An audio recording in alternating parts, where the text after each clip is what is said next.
Oke, silakan. Sudah, Dimulai. sudah muncul. Assalamualaikum warahmatullahi wabarakatuh. Dan ini kami dari kelompok 6 akan menyampaikan materi tentang pembahasan hubungan agama dan Pancasila. Yang dimana sebelum kami menjelaskan pembahasan materi ini, alangkah baiknya kami memperkenalkan kelompok kami terlebih dahulu. Di kelompok 6 sendiri terdapat 3 anggota yang beranggotakan. Yang pertama ada Mas Audi Aulia Yuda, yang kedua ada saya sendiri sebagai moderator yaitu Muhammad Nurullah, yang ketiga ada Mbak Nurulizah Fitriani. Oke, selanjutnya materi yang pertama akan disampaikan oleh Mas Audi Aulia Yuda. Waktu dan tempat saya persilakan.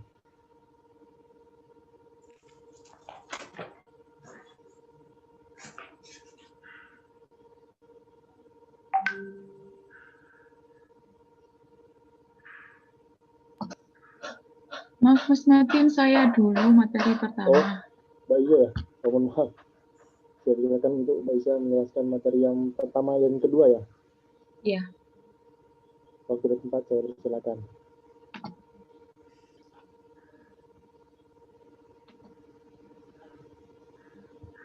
Assalamualaikum warahmatullahi wabarakatuh.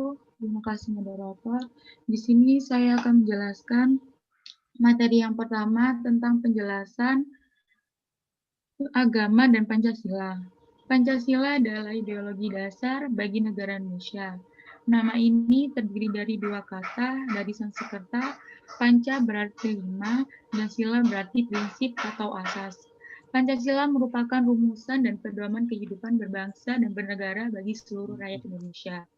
Agama adalah ajaran sistem yang mengatur tata keimanan kepada Tuhan Yang Maha Esa, kuasa serta tata kaidah yang berhubungan dengan pergaulan manusia serta lingkungan.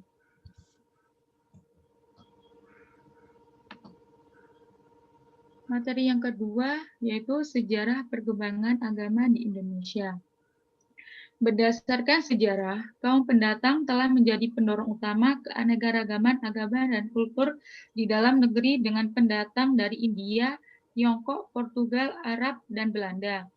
Bagaimanapun hal ini sudah berubah sejak beberapa perubahan telah dibuat untuk menyesuaikan kultur di Indonesia. Hindu dan Buddha telah dibawa ke Indonesia sekitar abad kedua dan abad keempat Masehi ketika pedagang dari India datang ke Sumatera, Jawa, dan Sulawesi membawa agama mereka. Hindu mulai berkembang di Pulau Jawa pada abad kelima Masehi dengan kasta Brahmana yang memuja Shiva.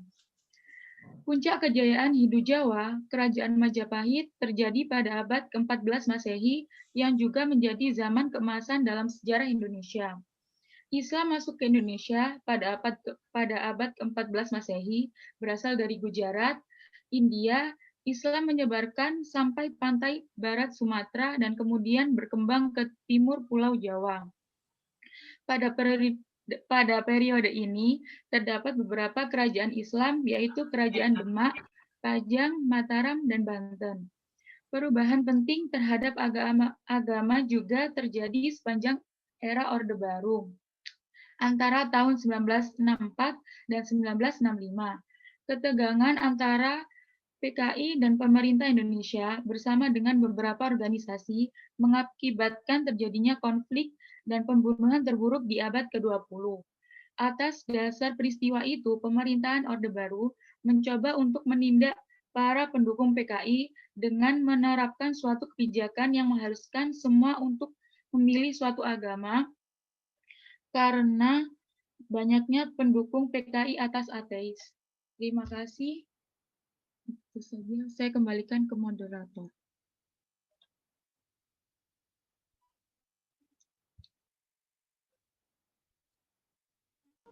Baik, terima kasih kepada Mbak Iza untuk penjelasan materinya.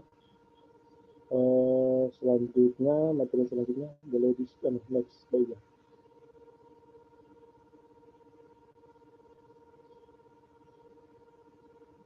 Mbak Iza, boleh di next. Nah. Selanjutnya ialah materi dinamika agama di Indonesia.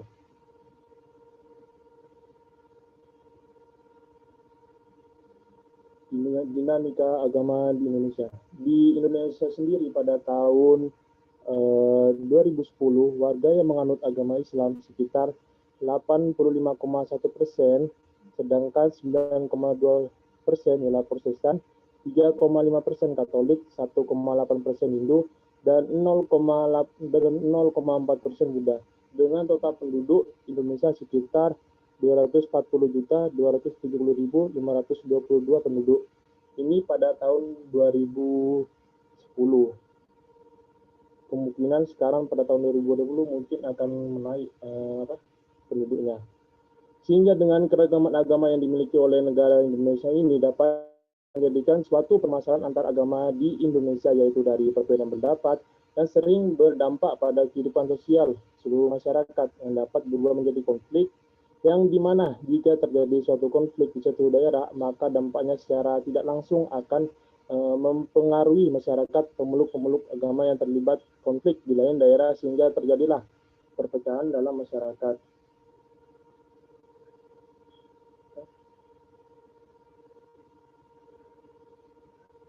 Kerukunan dalam umat beragama semakin berkurang seiring dengan kemajuan peradaban. Semua itu tidak lain dikarenakan pergeseran atau perubahan nilai-nilai dalam masyarakat. Kerukunan hidup beragama adalah keharmonisan hubungan dalam dinamika pergaulan dan kehidupan bermasyarakat yang saling menguatkan dan diikat oleh sikap pengendali diri. Next, Mbak Iza.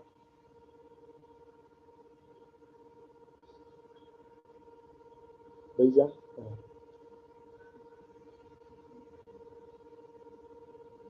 Hubungan antar agama di Indonesia. Negara Indonesia merupakan negara hukum yang berkaitan dengan hak asasi manusia dan memiliki toleran yang tinggi terhadap perbedaan yang menengani di Nusantara ini. Negara Indonesia yang terdiri dari berbagai suku, adat, budaya, serta agama yang berbeda-beda menimbulkan suatu interaksi sosial dalam kehidupan bermasyarakat, terutama agama yang sangat berpengaruh besar di negara Indonesia. Hubungan antar agama sangat penting dalam kehidupan berbangsa dan bernegara agar tidak terjadi konflik-konflik antar masyarakat yang mengatasnamakan agama. Semua itu harus diperhatikan, terutama hubungan antar agama. Hubungan antar agama dapat diartikan sebagai bentuk solidaritas sesama manusia yang ditimbulkan dalam kehidupan yang harmonis, menghormati semua agama yang ada, serta terjalinnya hubungan sosial yang baik antar umat beragama dalam segala bidang. Sehingga tercipta kerukunan dalam umat beragama. Kerukunan antar umat beragama sendiri dapat diartikan sebagai suasana yang damai, harmonis, dan tidak ada konflik-konflik yang terjadi antar umat beragama. Kerukunan akan tercipta hanya jika kita mampu memahami makna dalam sebuah perbedaan dan mengerti hakikat manusia, terutama hakikat manusia sebagai makhluk sosial, di mana manusia tidak akan bisa hidup dengan baik tanpa adanya bantuan dari orang lain. Jika kita menyadari hal tersebut, mungkin kita akan berpikir kita semua saling membutuhkan satu sama lain.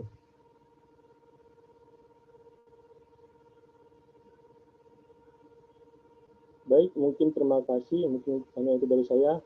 Selanjutnya, materi yang ke-5 dan 6 akan disampaikan oleh Mas Audi. Waktu dan tempat saya persilakan.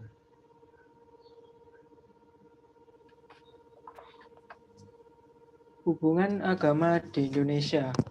Agama di Indonesia memegang peranan penting dalam kehidupan bermasyarakat. Hal ini dinyatakan dalam ideologi bangsa Indonesia, Pancasila, yaitu ketuhanan yang Maha Esa. Ini adalah kompromi antar gagasan negara Islam dan negara sekuler. Sejumlah agama di Indonesia berpengaruh secara kolektif terhadap politik, ekonomi, dan budaya. Dalam Undang-Undang Dasar 1945 dinyatakan bahwa tiap-tiap penduduk diberikan kebebasan untuk memilih dan mempraktikkan kepercayaannya, dan menjamin semuanya akan kebebasan untuk menyembah menurut agama atau kepercayaannya. Dan juga ada penetapan Presiden nomor 1 tahun 1965 tentang pencegahan penyalahgunaan atau penodaan agama, bagaimanapun secara resmi hanya mengakui 6 agama, yakni Islam, Protestan, Katolik, Hindu, Buddha, dan Konghucu.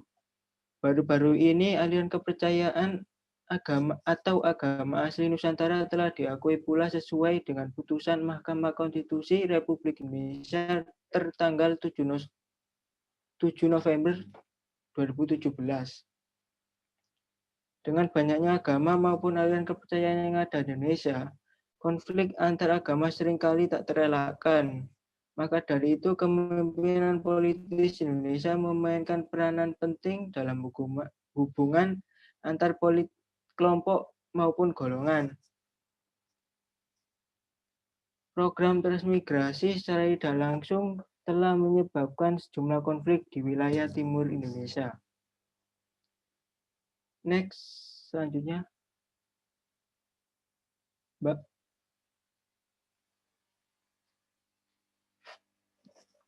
Islam dan toleransi beragama. Islam mengajak pada umatnya untuk selalu menjalin hubungan yang harmonis antar sesama umat manusia. Agama Islam merupakan agama yang penuh dengan toleransi.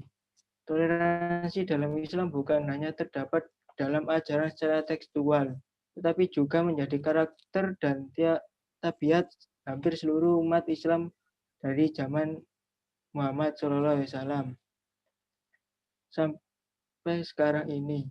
Kebenaran toleransi antar umat beragama Islam seharusnya tidak diragukan lagi, apalagi dengan adanya bukti-bukti yang telah diuraikan. Dengan data-data tersebut tergambarlah bagaimana sikap lapang dada umat Islam, baik yang ditunjukkan oleh Rasulullah, para sahabat, serta para pejuang Islam ketika menyiarkan agama Islam.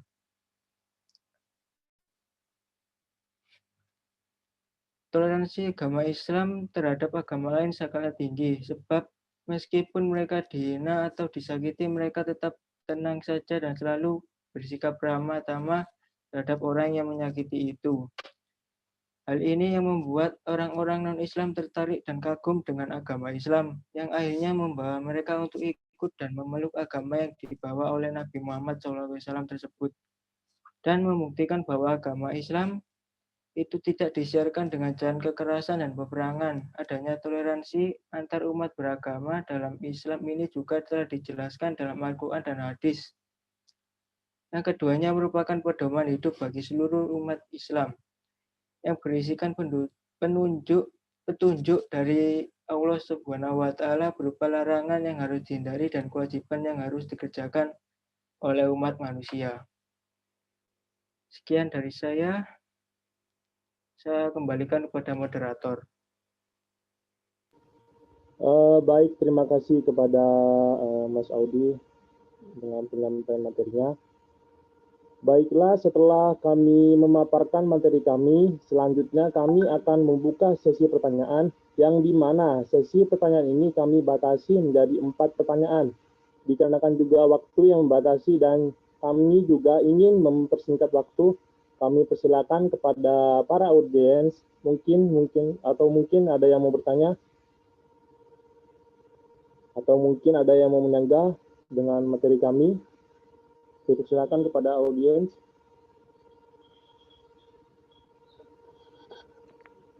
Saya ingin bertanya. Ya, Mas Sultan. Saya ingin bertanya. Ya, Mas Sultan, silakan. Nah, sebelumnya nama saya Sultan Rafi Asajid dari kelompok 10. Saya ingin bertanya tentang kita mengetahui bahwa hari-hari ini sering kita temukan di media sosial, atau saya juga sering menemukan di tweet-tweet teman, bukan teman sih, orang-orang di Twitter gitu kan. Kalau dia itu tidak mempercayai agama atau menganut kepercayaan ateisme gitu, bahwa dia bercerita kalau orang tuanya agamis tapi dia yang ateis gitu kan. Jadi saya menyimpulkan bahwa orang-orang seperti ini bukan 1-2 gitu di Indonesia. Jadi orang-orang yang memiliki kepercayaan ateisme. Lantas apakah ini menjadi sebuah masalah dalam hubungan antara agama dan Pancasila, atau itu merusak Pancasila itu sendiri? Seperti itu mungkin. Pertanyaan saya ini lebih ke pendapat begitu. Atau ada kesempatan untuk Pancasila mengakui kepercayaan ini sendiri, karena menurut saya sendiri ateisme itu ya sebuah kepercayaan yang nggak percaya. Bagaimana menurut kelompok ini? Mungkin sekian. Oke, terima kasih kepada Mas Sultan. Mungkin akan saya tampung dulu ya pertanyaannya. Atau mungkin ada dari para audiens yang ingin menjawab atau ingin bertanya.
Mungkin dari para audiens ada yang ingin bertanya lagi?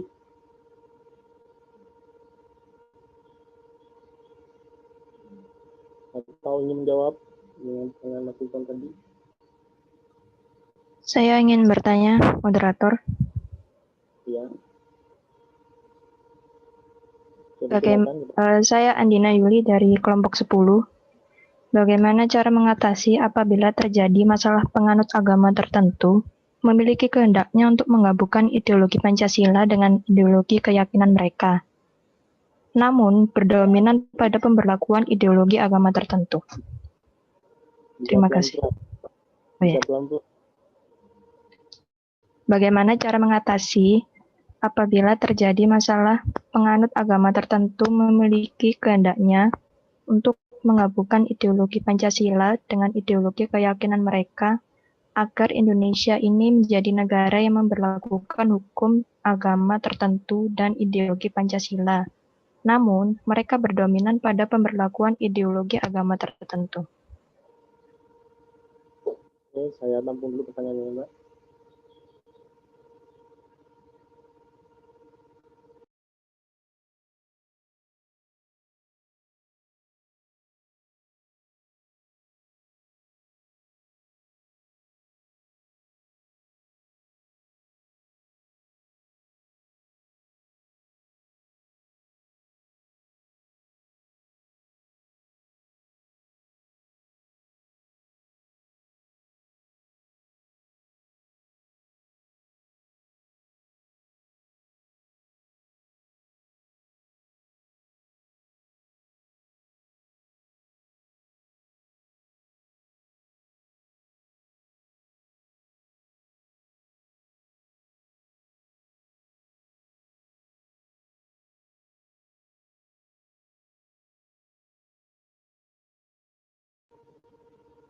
Atau mungkin dari para audiens ada yang mau bertanya lagi atau menjawab?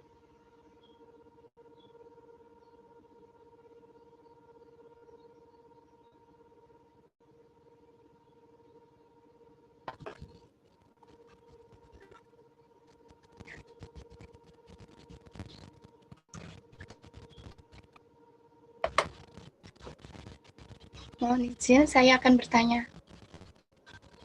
Ya, saya persilakan. Perkenalkan, nama saya Niputu Denisa dari perwakilan dari kelompok 4.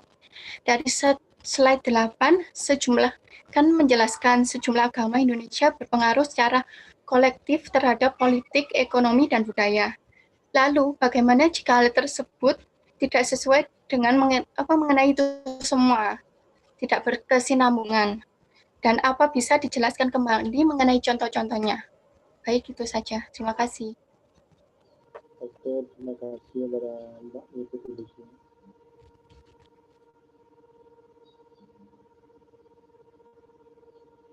Saya tampung dulu ya pertanyaannya.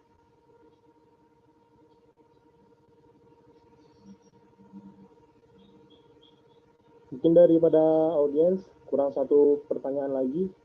Ada yang ingin bertanya?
Saya Kurang mau satu pertanyaan menjawab lagi. yang Silakan dari Reza. saya mau menjawab yang soalnya Mas Asa tadi. Bagaimana Pancasila mengakui keberadaan ateis? Ateisme tidak diakui di Indonesia karena seringkali dianggap tidak sesuai dengan sila pertama Pancasila, yakni ketuhanan yang Maha Esa. Menurut undang-undang, agama yang diakui oleh pemerintah Indonesia hanya 6 dan oleh sebab itu dikatakan tidak ada tempat bagi ateisme. Seperti itu. Gimana Mas Sultan? Bagaimana dengan para penganut yang memang sudah ada di Indonesia gitu? Apa mereka harus pindah negara gitu? Baik.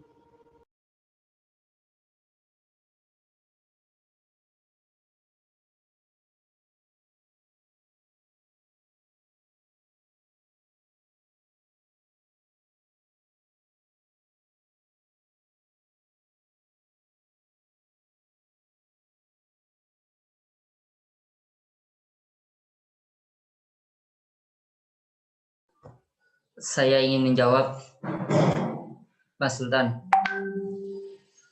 Oke, saya persilakan kepada Mas Ana. Tadi kan bagaimana jika di Indonesia ada yang menganut ateis gitu ya? Iya benar Mas. Enggak. Iya. Apa yang sebenarnya lebih ke kan saya melihat gitu kan. Emang ada yang menganut seperti itu gitu.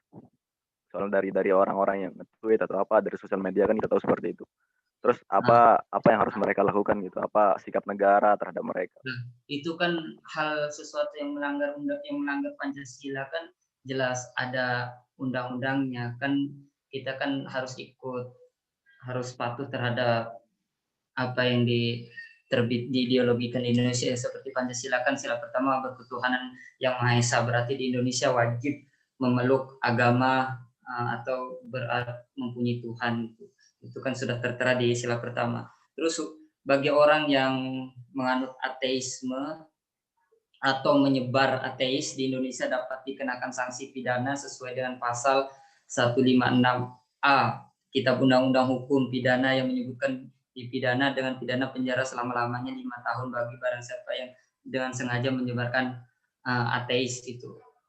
Karena itu bertentangan dengan ideologi kita itu Pancasila.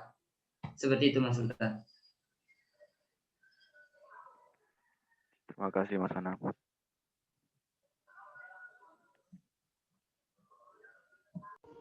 Baik, terima kasih Mas Anang. Mungkin ada yang ingin bertanya lagi? Kurang satu pertanyaan.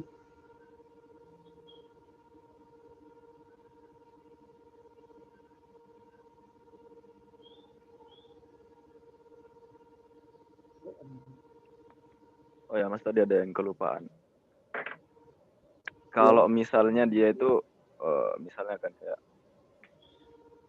nggak menyebarkan, maksudnya penganut biasa itu kan berarti ada di antara kita yang memang Islam KTP atau Kristen KTP dan Katolik KTP dan lain-lain, itu nggak apa-apa gitu ya Mas. Yang penting tercatat di negara.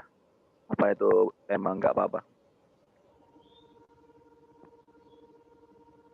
Oke, tunggu dulu Mas Sultan. Ya berarti kalau di KTP-nya ada tercantum agama Islam atau agama lain, berarti dia beragama. Masalah dia menjalankan syariat atau tidaknya itu kan kembalikan ke individu dengan hubungannya dengan Tuhan mereka masing-masing. Yang jelas di Indonesia itu diwajibkan beragama. Berarti meskipun itu hanya formalitas, tidak apa-apa ya, yang penting diakui negara.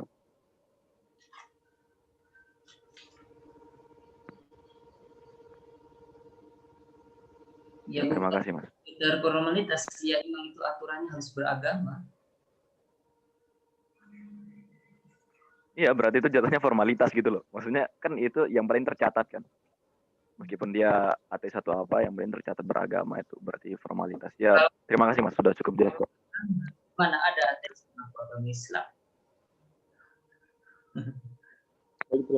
Misalnya saya ateis kemudian di KTP saya tulis Islam, maksudnya itu agama itu kan kepercayaan begitu loh Mas. Iya. Meskipun ya misalnya saya ateis kemudian saya tulis Islam di KTP saya, itu sah-sah saja gitu, bukan berarti saya beragama Islam. Sampai tahu apa definisi sebagai regulasi dulu. Ya, gimana Mas? Tahu definisi dari ateis? Ateis itu tidak mempercayai agama. Apa itu kan keyakinan. Apa merujukan sampai ateis tidak mempunyai agama? Ya itu ateis itulah kepercayaan sendiri pada dasarnya Mas. Jadi ya dia setahu saya tuh ateis tuh ya percaya Tuhan tapi tidak menganut agama. Jadi meskipun ya saya percaya Tuhan tuh ada gitu kan, tapi saya nggak nganut agama apa-apa gitu. Meskipun saya secara regulasi biar saya diterima di society gitu. Saya mau tinggal di Indonesia berarti kan saya harus beragama. Tapi saya nggak ngerjain apa, saya nggak ngerjain sholat, saya nggak pergi ke gereja, berarti kan saya nggak mempercayai agama apapun meskipun di KTP saya Kristen, KTP saya ini, itu kan istilahnya tetap formalitas gitu loh.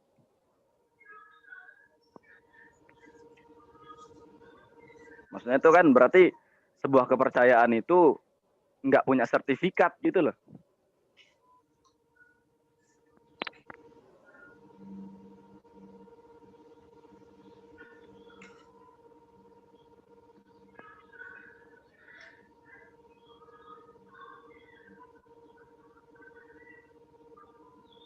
Saya rasa sudah cukup ya. Terima kasih Mas.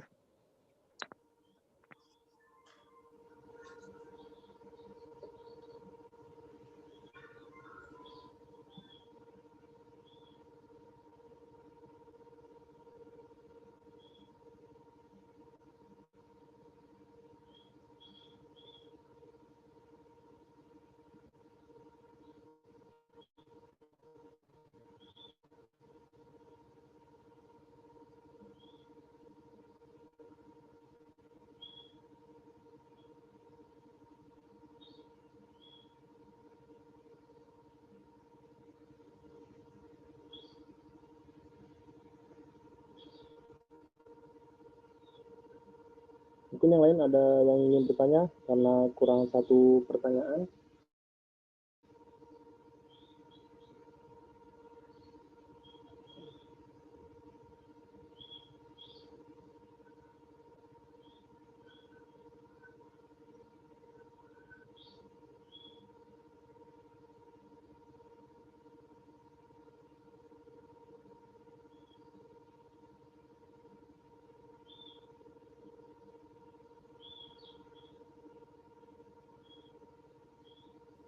saya ingin bertanya.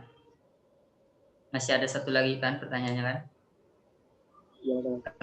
Kelembagaan agama di zaman penjajahan Belanda sampai sekarang itu seperti apa? Apakah ada perubahan atau sama, atau kan sekarang kan urusan agama kan di tertinggi kan Kementerian Agama kan, ada Menteri Agama. Nah, itu kelembagaan agama dulu itu seperti apa untuk mempersatukan agama-agama yang di Indonesia? Perkembangannya ya, Mas? Iya. Berkembang dari masa Jepang sampai sekarang.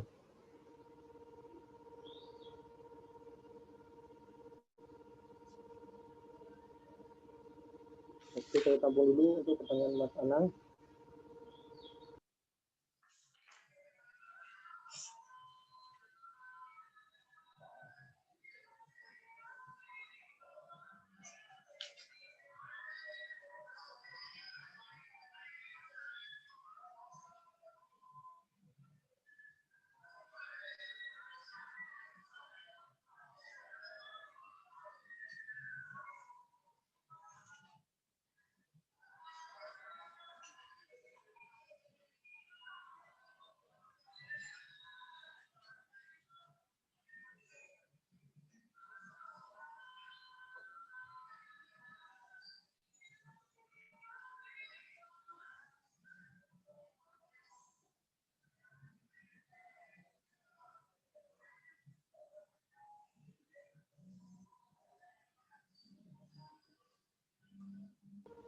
Untuk pertanyaan dari Mbak Andina mungkin bisa diulang lagi sedikit poin-poin yang penting aja.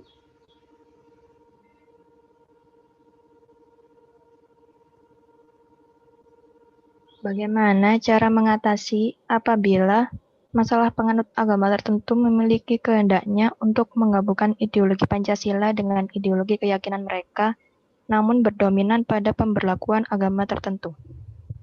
Oh, maksudnya hendak mereka ingin disinambungkan dengan ideologi Pancasila, begitu, Mbak? Ya, cuman dominannya ke ideologi agama aja. Jadi Pancasilanya ya kayak jarang-jarang gitu. Nggak terlalu dominan juga. Oke, terima kasih, Mbak.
Instruksi moderator.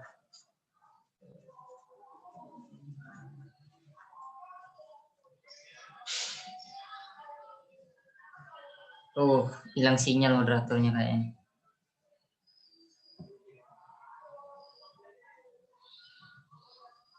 Nah, perwakilan kelompok lainnya.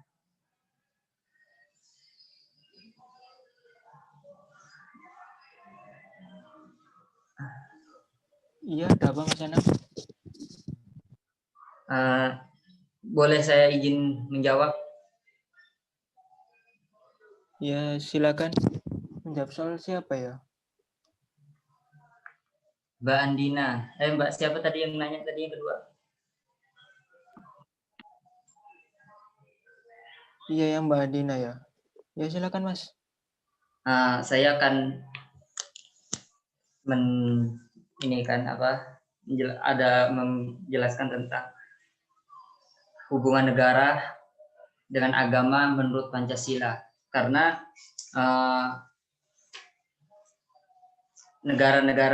setiap negara berbeda pahamnya ya. Ada yang paham agamanya menurut paham komunis, ada yang agamanya menurut paham liberalis, ada yang agamanya menurut paham teokrasi, ada yang agamanya menurut sekulerisme.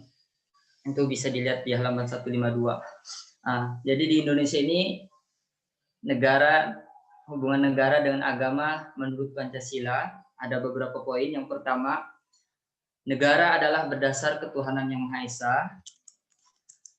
Yang kedua, bangsa Indonesia adalah sebagai bangsa yang berketuhanan yang Maha Esa. Konsekuensinya, setiap warga memiliki hak asasi untuk memeluk agama dan menjalankan ibadah sesuai dengan agama masing-masing. Yang ketiga, tidak ada tempat bagi ateisme dan sekularisme karena hakikatnya manusia berkedudukan sebagai makhluk Tuhan. Tidak dibenarkan adanya pertentangan agama, golongan agama, antar dan inter pemeluk agama serta antar pemeluk agama.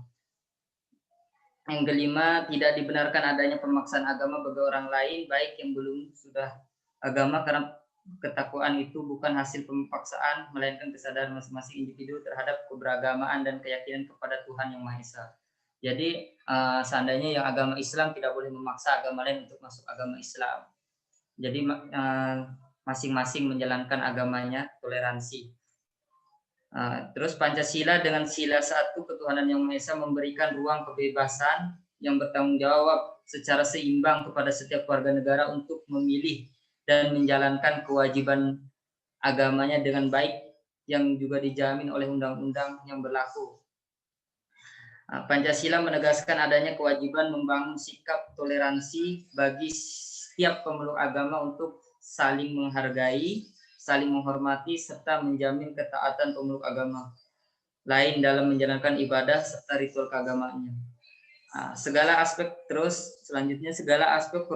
perumusan kebijakan dan pelaksanaan serta penyelenggaraan negara harus sesuai dengan nilai-nilai ketuhanan yang Maha Esa yang diformulasikan dalam bentuk berbagai peraturan dan perundang-undangan dari tingkat pusat hingga daerah yang berlaku secara menyeluruh tanpa terkecuali penyelenggara negara sebagai aparatur pemerintah yang harus bersih dan berwibawa. Yang terakhir, negara pada hakikatnya merupakan berkat rahmat Allah yang Maha Esa, artinya sejak dari embryo munculnya nasionalisme kemerdekaan hingga prosesi deklarasi kemerdekaan dan eksistensi negara sampai detik ini semata-mata didasarkan pada keyakinan adanya peran tunggal yang Maha Esa. Itu poin-poin dari hubungan negara dengan agama menurut Pancasila. Jadi kalau keluar dari poin-poin tersebut ya melanggar dari ideologi Pancasila.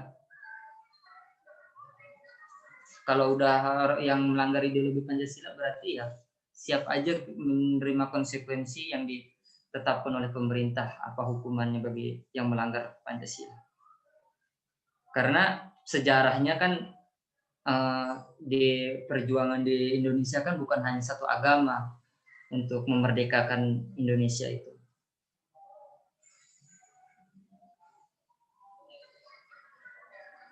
Mungkin seperti itu, Mbak Andina. Ya, udah jelas. Makasih.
Yang host ini minta di ACC katanya itu Mas Martinnya, yang tadi moderator gangguan sinyal sekarang minta di ACC.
Saya akan menggantikan moderator karena sinyalnya jelek.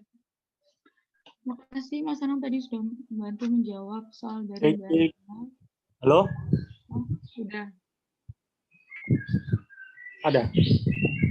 Mohon maaf, Rek, sinyal.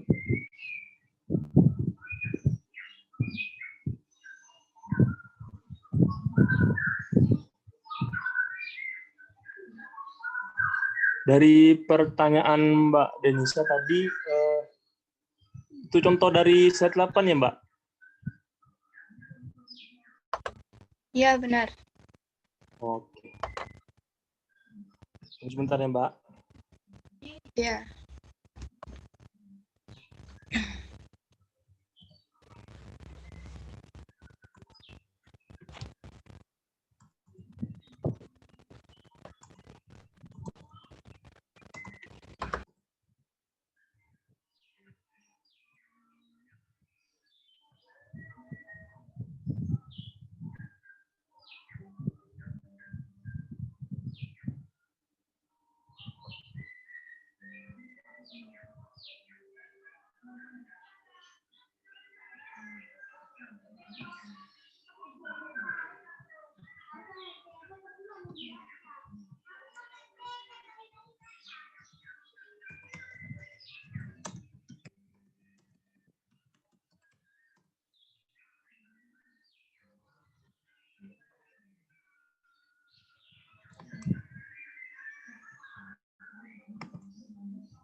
Waduh.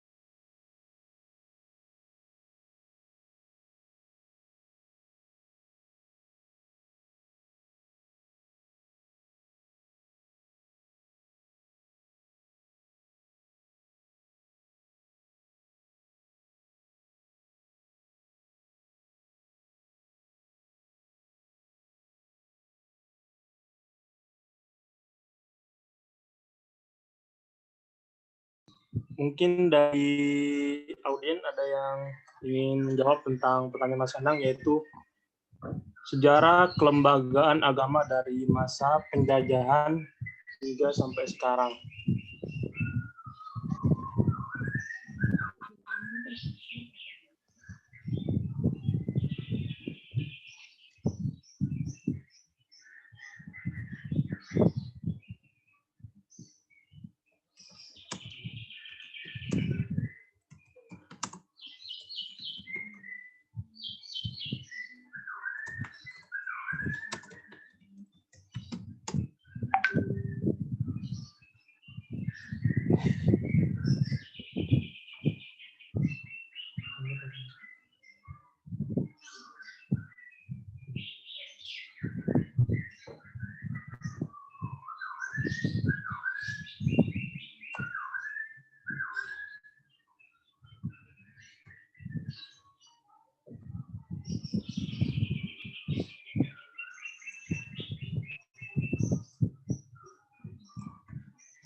Izin, saya mau coba menjawab pertanyaan dari Mas Anang.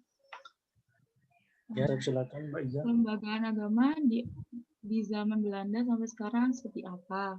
Apa ada perkembangan gitu kan? Kalau pada masa penjajahan Belanda, urusan agama ditangani berbagai instansi atau kementerian. Pada masa kemerdekaan, masalah-masalah agama secara resmi diurus satu lembaga, yaitu Departemen Agama. Sedangkan pada zaman sekarang, jika ada urusan agama, akan ditangani oleh Kementerian Agama juga. Jadi, mulai dari zaman Belanda sampai sekarang jika ada urusan agama yang menangani adalah Kementerian Agama.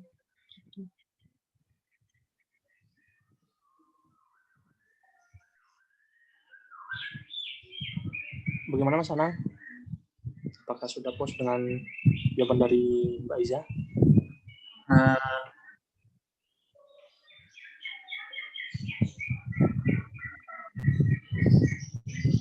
Berarti ya lumayan sih puas. Berarti sekarang itu semua agama ditangani oleh Kementerian Agama itu ya.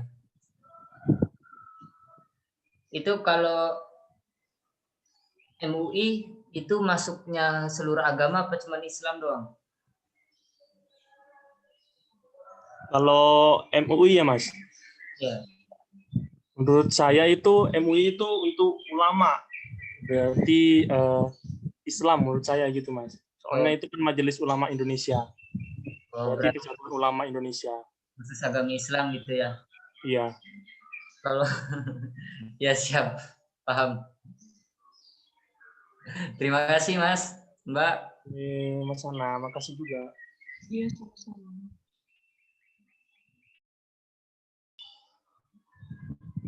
Dari pertanyaan Mbak Denisa mungkin bisa diulang lagi.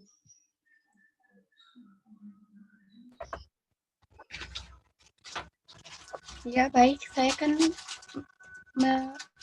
pertanyaan sejumlah agama Indonesia berpengaruh secara kolektif terhadap politik, ekonomi, dan budaya. Lalu bagaimana jika hal tersebut tidak sesuai mengenai itu semua? Dan apa bisa dijelaskan kembali mengenai contoh-contohnya? Terima kasih. Terima kasih Mbak Denisa. Ya, sama-sama.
Sudah selesai. Belum Pak, kurang satu pertanyaan lagi.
Mungkin dari audiens ada yang ingin menjawab tentang pertanyaan Mbak Denisha tadi, tentang bagaimana contoh dari agama Indonesia berpengaruh secara kolektif terhadap politik, ekonomi, dan budaya.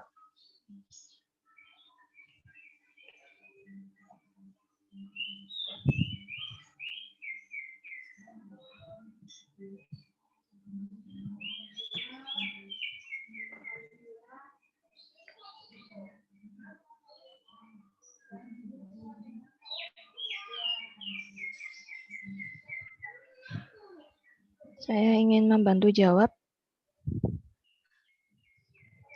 Ya, saya persilakan kepada Mbak Adina. Ini untuk contohnya masih belum menemukannya. Jadi di Indonesia ini kan ada namanya istilah multikulturalisme. Dalam perspektif sosiologi, agama dipandang sebagai sistem kepercayaan yang diwujudkan dalam perilaku sosial tertentu. Agama berkaitan dengan pengalaman manusia, baik individu maupun kelompok. Oleh karena itu, perilaku yang diperankan oleh individu ataupun kelompok itu akan terkait dengan sistem keyakinan dari ajaran agama yang dianutnya. Perbedaan cara pandang agama dapat menimbulkan fanatisme sempit dan penguncian diri terhadap pandangan lain dalam masyarakat. Maka agama memiliki potensi untuk menimbulkan suatu konflik internal maupun eksternal yang akhirnya dapat merugikan masyarakat itu sendiri dalam bidang politik, ekonomi, maupun budaya. Oke, makasih Mbak Adina. Iya, sama-sama. Contohnya seperti apa, Mbak? Ya, ini Ini belum. masih belum. Jelaskan aja ini.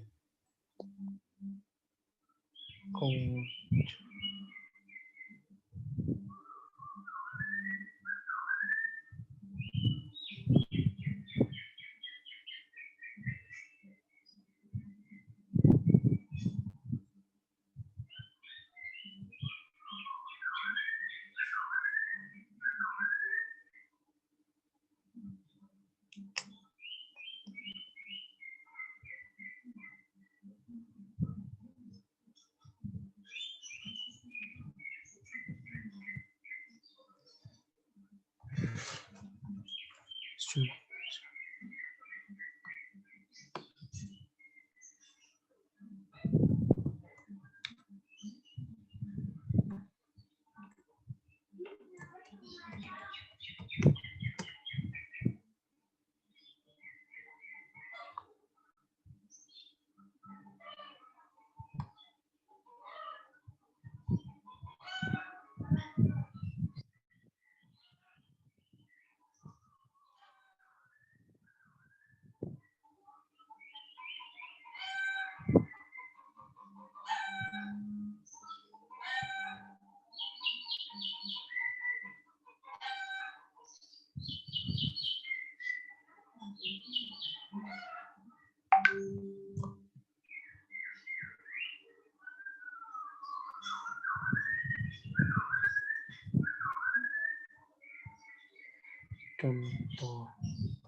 Oke, mungkin saya akan memberikan contoh dari pertanyaan Mbak Denisa, yaitu tentang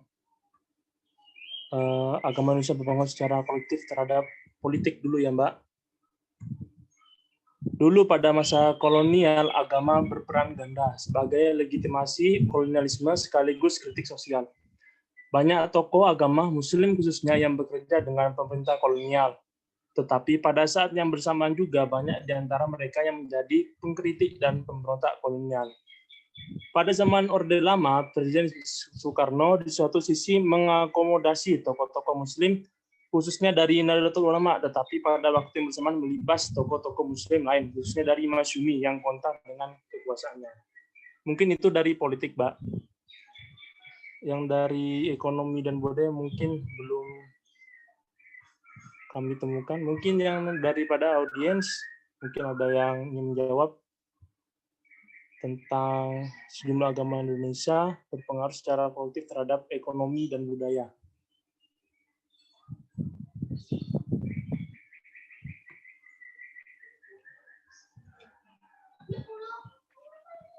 Saya ingin sedikit berpendapat masalah itu, Mas.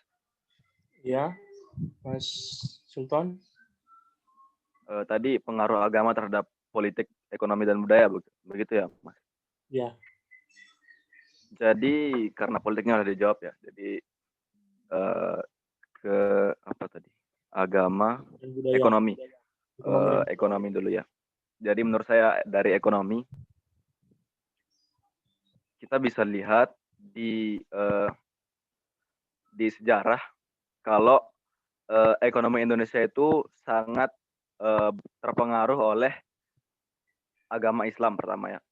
Karena perdagangan yang melalui jalur sutra kan yang pertama Timur Tengah yang sampai berakhir di Aceh. Sehingga ya ada kerajaan Samudra Pasai kalau nggak salah seperti itu. Jadi dalam perkembangan ekonomi, penyebaran agama Islam itu kan berasal dari perdagangan. Berarti agama Islam ini sendirilah yang pertama kali membentuk ekonomi di kerajaan-kerajaan, sehingga membentuk kerajaan-kerajaan. Nah, ini bersangkut lagi ke politiknya. Kemudian untuk budaya, kita bisa melihat pada dasarnya masjid itu sendiri bisa berbentuk apa saja. Nyatanya seperti itu. Bentuknya gereja tapi itu masjid itu banyak loh sebenarnya di luar negeri, atau apartemen tapi ternyata masjid juga banyak. Yang membentuk kubah itu apa? Budaya. Budaya dari agama yang dibawa dari Timur Tengah. Maksudnya apa? Seperti rumah budaya, rumah adat. Itu kan terbentuk atau tercipta dari akulturasi antar budaya-budaya agama gitu. Antar perkembangan agama yang dibawa dari Timur Tengah atau yang dibawa dari Hindu. Hindu itu ya India, Gujarat gitu loh. Itu sih menurut saya perkembangannya. Bagaimana Mbak Denisa? Bisa dilihat dari bangunan-bangunan dan mungkin society kita gitu. Terima kasih kepada Mas Sultan. Bagaimana Mbak Denisa? Apakah puas dengan pertanyaan tadi tentang jawaban tadi?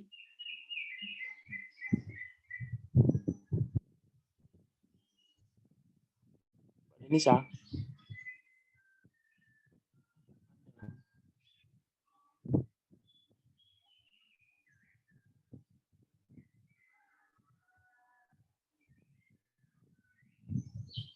Mbak Denisa? Halo Mbak Denisa? Iya, maaf. Ya, terima kasih. Baik, dengan berakhirnya sesi pertanyaan ini, kami ucapkan terima kasih, dan apabila dari kami ada materi atau jawaban yang kurang dipahami, kami minta maaf sebesar-besarnya. Akhirul kalam, wassalamualaikum warahmatullahi wabarakatuh. Baik, selanjutnya saya serahkan kepada Pak dosen.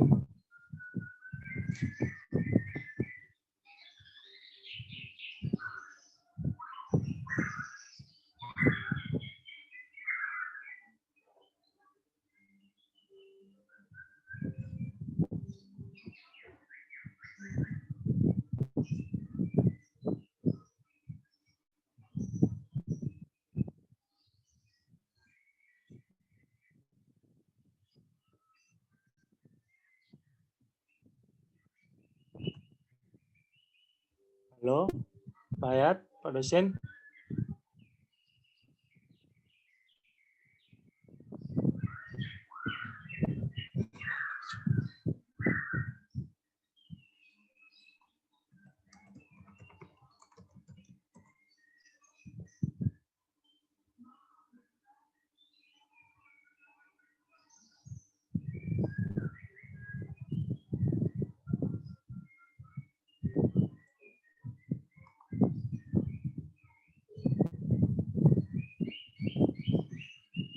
Permisi Pak dosen. Halo, Pak.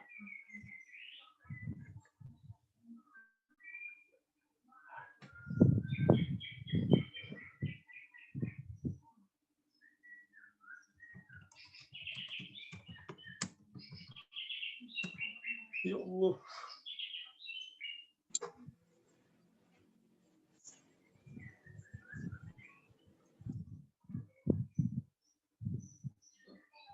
Permisi Pak. Sudah? Sudah selesai Pak. Ya. Terima kasih atas presentasinya kelompok. Ini kelompok 6 ya? Ya Pak. Yang membahas tentang hubungan Pancasila dan agama. Sekali lagi saya menegaskan apa yang disampaikan oleh kelompok 6 dan diskusi sedikit tadi berkaitan dengan hubungan agama dan agama menjadi sangat vital di dalam memperkuat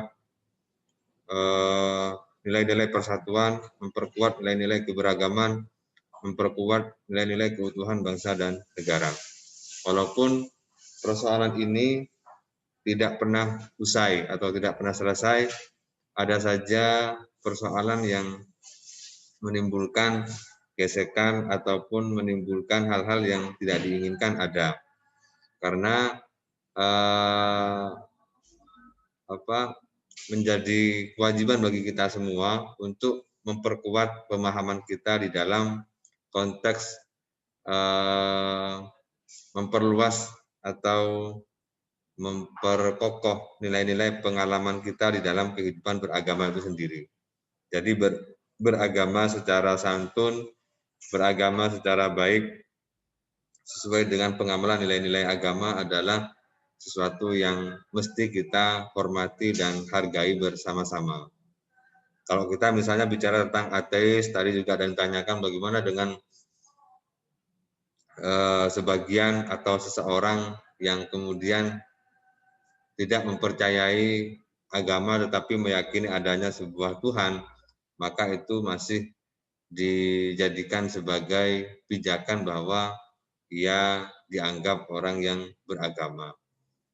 Karena sejatinya kalau kita melihat atau membaca tentang ateisme yang ada di luar negeri atau di negara-negara sekuler misalnya, ini betul-betul lebih banyak mengandalkan nilai-nilai logisnya daripada nilai-nilai ketuhanannya. Sehingga di Indonesia secara mutlak sudah dicantumkan di dalam peraturan perundang-undangan tentang nilai-nilai keberagaman, sehingga menyebarkan yang tidak diperbolehkan. Apapun kalau agamanya itu bertentangan dengan nilai-nilai Pancasila, kemudian ideologi dan aliran-aliran yang bertentangan dengan nilai-nilai Pancasila, maka itu yang dilarang.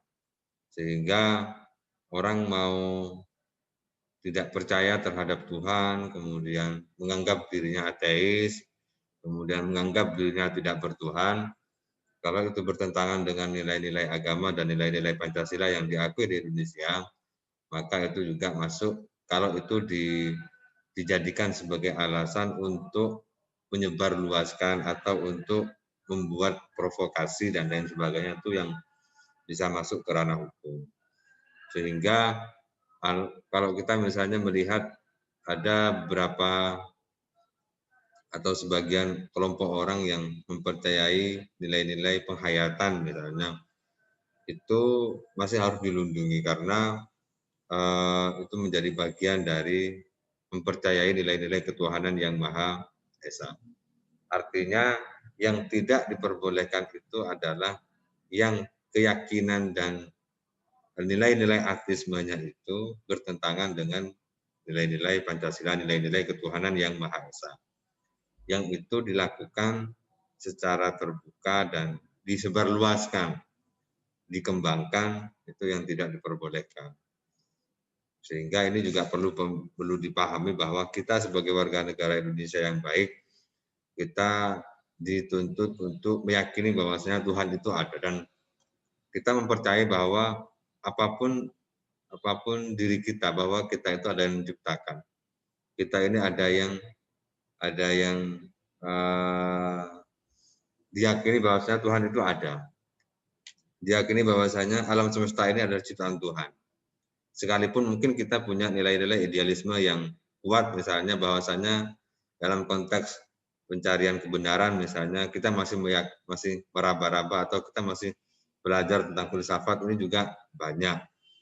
Selama kita masih dalam proses pembelajaran, sebenarnya tidak masalah. Yang tidak boleh itu tadi saya sampaikan itu menyebarluaskan, mengembangkan, kemudian merekrut orang yang kemudian itu bertentangan dengan nilai-nilai Pancasila. Sehingga hubungan agama dan Pancasila sebenarnya tidak pernah ada yang saling dipertentangkan satu sama lain. Tadi juga sudah dijelaskan bahwa sejak lama nilai-nilai Pancasila itu digali dari nilai-nilai budaya bangsa, termasuk dari nilai-nilai keyakinan dan keagamaan. Oleh karena itu dipahami bahwa agama di Indonesia itu berbeda-beda, maka saling menghormati dan menghargai itu adalah kunci untuk tetap mempertahankan nilai-nilai kesatuan. Dan sampai kapanpun agama dan Pancasila tetap saling beriringan satu sama lain dan saling memperkuat, bahkan dijadikan sebagai landasan untuk memperkokoh nilai-nilai persatuan dan kesatuan bangsa. Sehingga kita yang meyakini bahwasanya agama kita adalah Islam, maka bagaimana kita juga saling menghormati dan menghargai agama lain. Tidak saling mendiskriminasi dan mensukseskan agama-agama yang lain. Karena agama yang diakui di Indonesia itu adalah agama yang didasari pada nilai-nilai Pancasila. Yang didasari pada nilai-nilai sila ketuhanan yang Maha Esa. Karena mereka juga mengajarkan nilai-nilai kebaikan, nilai-nilai persatuan, nilai-nilai kemanusiaan, nilai-nilai keadilan, bahkan nilai-nilai kerakyatan yang dipimpin oleh kebijaksanaan dalam permusyawaratan perwakilan. Oke, kira-kira itu tambahan dari saya. Kurang lebihnya mohon maaf. Semoga bermanfaat dan menjadi kebaikan bagi kita semua. Semoga dengan keyakinan kita masing-masing dengan pemahaman kita terhadap agama kita masing-masing, kita tetap diberikan kekuatan oleh Allah Subhanahu wa taala untuk bisa keluar dari pandemi Covid-19 dan tetap dijadikan sebagai landasan untuk mempersatukan dan menguatkan nilai-nilai kesatuan terhadap perbedaan-perbedaan yang ada di dalam kehidupan bermasyarakat, berbangsa, dan bernegara. Insya Allah negara Indonesia akan semakin maju, semakin sejahtera, semakin bersatu ketika kita saling menghargai dan menghormati satu sama lain, terutama di dalam konteks keberagaman kita yang harus kita tetap junjung tinggi nilai-nilai perbedaan itu sendiri. Oke, sekian dari saya, kurang lebihnya mohon maaf. Walafu minkum, wallahul muwaffiq ila aqwamit thoriq. Assalamualaikum warahmatullahi wabarakatuh. Waalaikumsalam. Waalaikumsalam warahmatullahi wabarakatuh.